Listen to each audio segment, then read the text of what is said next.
Bonjour à toi cher spectateur, ce que cette nature te dit de Hong Sang-soo, titre très poétique comme toujours avec le cinéaste sud-coréen, le deuxième long métrage de Hong Sang-soo cette année. On n'a pas eu l'occasion de critiquer le premier parce que, comme souvent les films de Hong Sang-soo, ils ont une petite distribution, mais à chaque fois, moi ça m'intrigue de revenir vers ce cinéaste qui a quand même une logique créative et une manière de faire du cinéma qui est complètement à part au sein de la production internationale. Je trouve que réellement, les films de Hong Sang-soo, ils ont une atmosphère et une vibe très particulière. Donc forcément, avec un pitch aussi étonnant que simple, j'avais envie de voir ce que ça pouvait donner.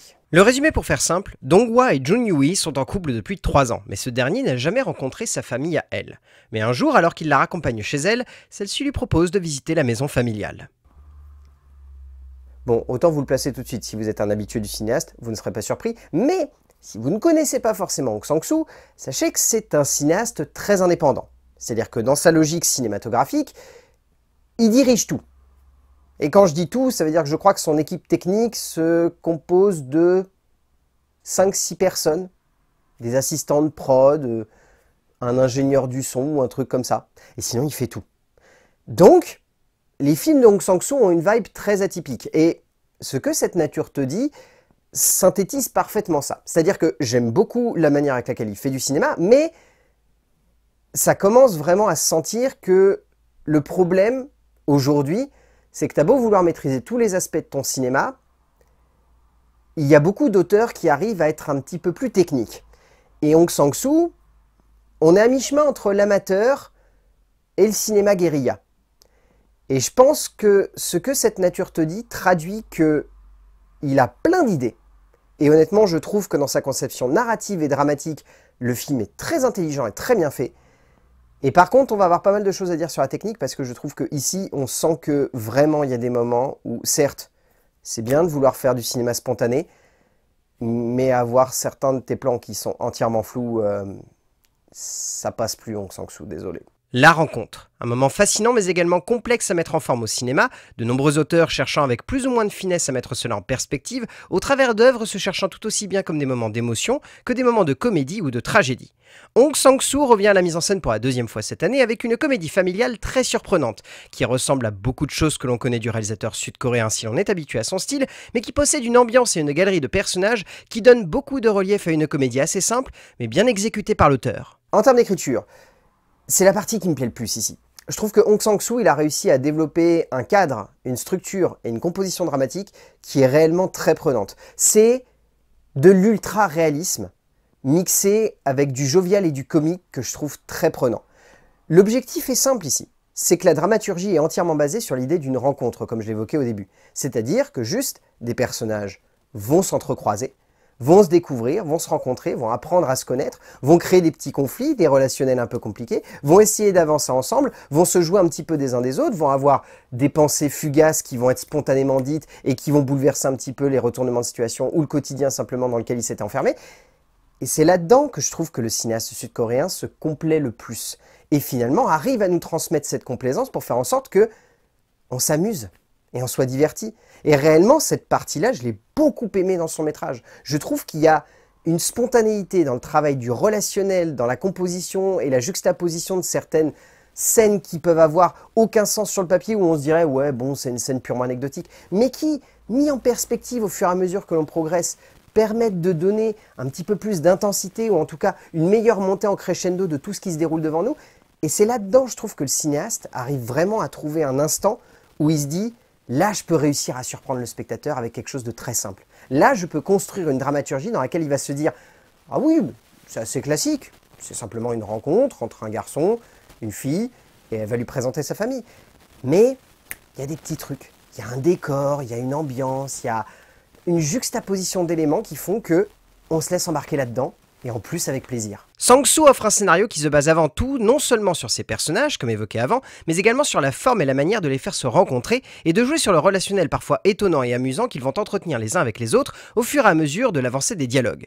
Dialogues qui donnent beaucoup de relief à ce script, qui sinon serait tombé dans de nombreuses facilités du genre, mais que le cinéaste parvient à emporter dans une direction qui rend l'ensemble satisfaisant et prenant, qui permet surtout à l'ensemble de ces petites punchlines et de sonner comme des instants de surprise et de comédie, bienvenue pour le spectateur. En termes de mise en scène, comme je l'évoquais, c'est là que c'est un peu plus compliqué. J'aime, pour déjà parler de positif, la manière avec laquelle Hong Sang-soo construit ses films. C'est-à-dire qu'il les construit avec énormément de simplicité. Et on pourrait presque se dire que dans cette simplicité, il va nous perdre. En termes de rythme, en termes d'ambiance, en termes de tonalité, en termes juste d'esthétique pure. Et c'est pas forcément toujours le cas. D'ailleurs, le film fait 1h50, j'ai pas vu le temps passer. Je me suis vraiment laissé embarquer dans ce portrait de famille et je me suis vraiment laissé embarquer au fur et à mesure des différents dialogues qui étaient mis en scène par le cinéaste sud-coréen. Et je trouve que là-dedans, il arrive vraiment à nous emporter dans son délire. Et ça, c'est à saluer. Mon problème, c'est que derrière, il y a vraiment trop de soucis techniques. Il y a plein de plans qui sont entièrement flous. Il y a la netteté nulle part. Et autant, on pourrait dire, ça passe. S'il avait des techniciens, on pourrait se dire, bah, c'est la faute du Techos qui n'a pas été supervisé correctement par Hong Sang-soo. Et encore, on pourrait se dire, c'est bizarre que Hong Sang-soo n'ait pas validé ça. Là, le problème, c'est que vu qu'il dirige tous les aspects de son œuvre, vraiment tous, le montage, la mise en scène, le mixage son parfois, tous ces éléments-là, et ben, il ne se rend pas compte qu'il y a certaines scènes, il les foire. Pardon, hein, c'est terrible de dire ça comme ça, mais ouais. Et puis après, encore une fois, moi je peux un peu pardonner le côté esthétique pur et dur, parce qu'il y a clairement des moments où on a un peu l'impression que c'est un film qui a été filmé en 480p et que, bah, vu l'accessibilité de certaines caméras HD aujourd'hui, c'est un petit peu dommage d'aller dans cette direction. Encore une fois, ça donne un petit côté intemporel à ces œuvres. On pourrait se dire, ah tiens, ça a été filmé cette année, ou il y a 10-15 ans, ou il y a même 20 ans. Donc, il y a quelque chose d'iconoclaste et d'atypique qui permet de porter le film en majorité et de lui donner un cachet. Voilà, c'est comme ça que ça pourrait mieux se résumer. Mais le problème, c'est qu'on commence à rentrer dans une époque où beaucoup de cinéastes se lancent, eux aussi, avec peu de moyens parfois, et arrivent quand même à délivrer une technique qui, à certains moments, est assez impressionnante. Et Hong Sang-soo, du coup, au milieu de tout ça, certes, il a son petit cadre d'aficionados et d'amateurs, mais du coup, il va falloir aller de l'avant, quoi. Essayer de progresser un peu plus. Indéniablement, la mise en scène du cinéaste sud-coréen est simple, voire même trop simple peut-être par moment. Le cinéaste se limitant à une série de plans fixes plus ou moins subtils qui ne brillent que par la manière de jouer sur comment les personnages progressent et avancent au cœur de ces différents cadres, mais sans grand-chose de plus. Au fond, Sang-soo est un habitué du cinéma amateur et indépendant, le cinéaste maîtrisant quasi tous les aspects de ses œuvres, mais il est évident qu'ici, une nouvelle fois, il démontre que peut-être, avec un peu plus de soutien et de recul, il ferait avancer son cinéma, et même si cela reste un petit plaisir que de se plonger dans sa logique créative, celle-ci semble de plus en plus limitée. En termes de casting, de manière générale, je trouve que celui-ci est hyper efficace. Que ce soit Park Mi-soo qui est vraiment excellente, que ce soit Cho Yoon-hee très bien, que ce soit Ae Kwon dans le rôle du père que j'ai trouvé fantastique, hyper attachant et en même temps avec beaucoup de charisme, j'ai trouvé très élégant. Yoon Soo-hee est vraiment excellente aussi.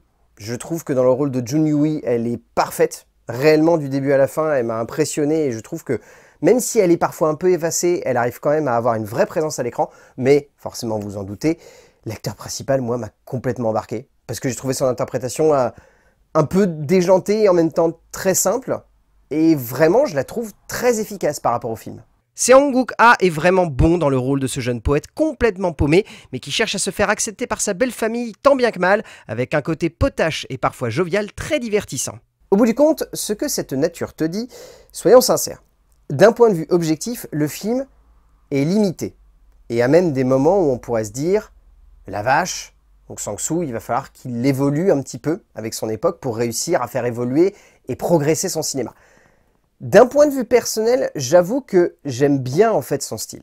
Et donc même si j'y vois pas mal de maladresse, notamment technique et esthétique, j'aime bien son cinéma. Je trouve qu'il a quelque chose de réconfortant, que ce soit dans l'ambiance, que ce soit dans la tonalité, dans le jeu tout simplement avec ce décor et dans la construction avec laquelle il va jouer pour faire évoluer les personnages et s'amuser un petit peu des différents retournements de situation. Donc même si j'y vois plein de maladresse, et ben ce que cette nature te dit de Hong Sang-soo, je vous conseille quand même de le voir en salle. Parce que il faut que vous ayez en tête que c'est un cinéaste qui fait beaucoup de films, qui cherche à les faire avec peu de moyens, qui cherche à maîtriser tout.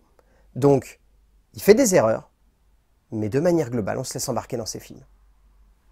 A plus!